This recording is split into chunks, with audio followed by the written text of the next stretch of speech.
في موضوع كده بقاله كام يوم، بس الأحداث كانت كتير وما كانش فيه فرصة أتكلم عنه.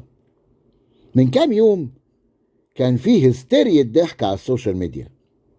فيديو نازل لناشئين الزمالك مواليد 2007 بيحتفلوا بجنون، مولعين شماريخ وأغاني ورقص وكيد، وفي منهم اللي شايل خوان بيتزيرا وبيرقص بيه، واحتفالات هستيرية. كل ده عشان كسبوا الأهلي 1-0. طيب حلو ماشي، ايه اللي يضحك في الموضوع بقى؟ تخش تقرا تكتشف ان اللي بيحتفلوا دول ترتيبهم مركز 7 في الدوري، وبيغيظوا وبيحفلوا على الاهلي متصدر الدوري. الموضوع ده يا جماعه مهم جدا. الموضوع ده فكرني بشويه حاجات كده عايز اتكلم فيها. فاكرين العشريه السوداء؟ الزمالك قعد 10 سنين متداس على وشه حرفيا في الكوره. جمهوره زهق من روحه وساب الكوره وراح يشجع كره يد، ولمجرد ان هم في الوقت ده تفوقوا شوية في كرة اليد، في حين ان في نفس الوقت ده كان ولا يزال الاهلي دايس برضو على وشهم في الكرة الطايرة والسلة. معروفة اتحاد السكندري، يعني هم كانوا كويسين في كرة اليد واحنا كويسين في الطايرة، والاتحاد السكندري كويس في السلة، بس هم طلعوا على روحهم ملوك الصالات. سابوا بقى الكرة على جنب، وبقى الكلام كله والتشجيع والعيشة كلها على الكوماندوز بتوع كرة اليد. طيب فاكرين من كام سنة كده أحمد مرتضى راح اشترى 5 من بنات الأهلي بتوع الطايرة وكسبوا الأهلي في ماتش، وما أقولكش على اللي حصل بقى.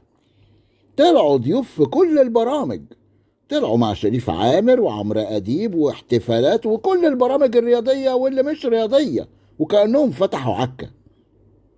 احتفالات وطبل وزمر ما حصلش في التاريخ. طب فاكرين لما الزمالك كسب السوبر المصري والسوبر الافريقي في اسبوع واحد؟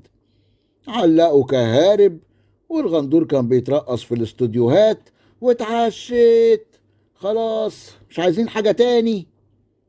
طيب فاكرين لما الاهلي خسر من الترجي نهائي افريقيا 2018 وعبد الله جمعة واضرب يا بدري اللي عايز اقوله ان الناس دي بتحتفل بأتفه حاجة واقل حاجة، وبتحتفل بكيد وغيظ وتلقيح. الناس دي عشان محرومة فعارفين قيمة الفرحة وبيعرفوا يفرحوا، الصراحة ما اقدرش انكر يعني. يا جماعة احنا بقالنا سنين بنكسبهم في كل ألعاب الصالات، سلة ويد وطايرة، رجال وسيدات، شباب وشابات، اللي نفسك فيه. الزمالك آخر سنتين كسب بطولة وحيدة في الطايرة مفيش غيرها سيدات، والأهلي كسب أكتر من 35 بطولة معظمهم واخدينهم من الزمالك. يا جماعة ده احنا ما احتفلناش بالعشرة، احنا اتعاملنا مع العشرة كأنها دورة رمضانية. يا جماعة ضروري لازم نبطل كل ما نكسب بطولة نردم عليها وندور على اللي بعدها. الكلام ده غلط. لما نكسب بطولة نقف ونحتفل ونحفل وننكد عليهم، ولما نشبع تحفيل خالص ندور على اللي بعدها. احنا عندنا بطولات في كل الألعاب تكفينا نحتفل ونحفل لغاية ما أحفادنا يستلموا مننا التحفيل. يا جماعة الزمالك كمثال يعني، تخيلوا ان الزمالك بيشارك في بطولة بقاله 43 سنة بيشارك فيها وعمره ما كسبها، ونفس البطولة دي الأهلي بقاله 33 سنة بيكسبها على التوالي. أنا بتكلم على الدوري العام لكرة الطايرة سيدات، أقربها السنة دي. الأهلي كسب ال4 بطولات المحلية وكلها من الزمالك، وخلاهم ينسحبوا من بطولة أفريقيا رجال وسيدات. يا جماعة من كام سنة بنات الأهلي في السلة كسبوا الزمالك 122-52، فرق 70 نقطة. الماتش ده قفل فرقة الزمالك للسلة سيدات، مرتضى بعتهم على المطبخ. حاليا الزمالك فعليا كل ما يبعت نيرة الأحمر ماتش في الصالات تخسر وترجع تولول على برنامج ألعاب الصالات، لدرجة إنها بقت تميمة حظ جمهور الأهلي. الزمالك دلوقتي فعليا بيفكر يلغي ألعاب الصالات أصلا.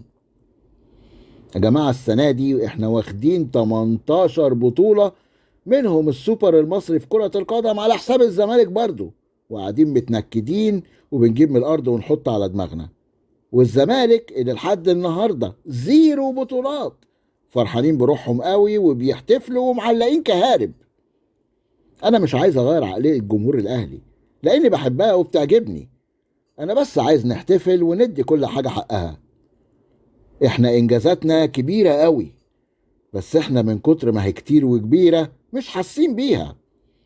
الاهلي يا جماعة هو اللي محسسكوا ان تالت العالم ده حاجة عادية. عايزين بقى نكسب الانتركونتيننتال وناخد كاس العالم. يا جماعة خلي بالكوا، في ناس ما تعرفش حاجة عن الكلام ده ولا عمرها سمعت عنه، زي الجيش كده شافوه فيديو. يا جماعة افريقيا اللي احنا مقهورين عشان خرجنا من دور التمانية فيها السنة دي، في اجيال اتولدت واتخرجت واشتغلت واتجوزت وخلفت ولسه بيقولوا السادسة يا زمالك. عايزين بس نفرح ونتبسط ونحفل ونعمل شوية زي الناس اللي ما عندهاش دم.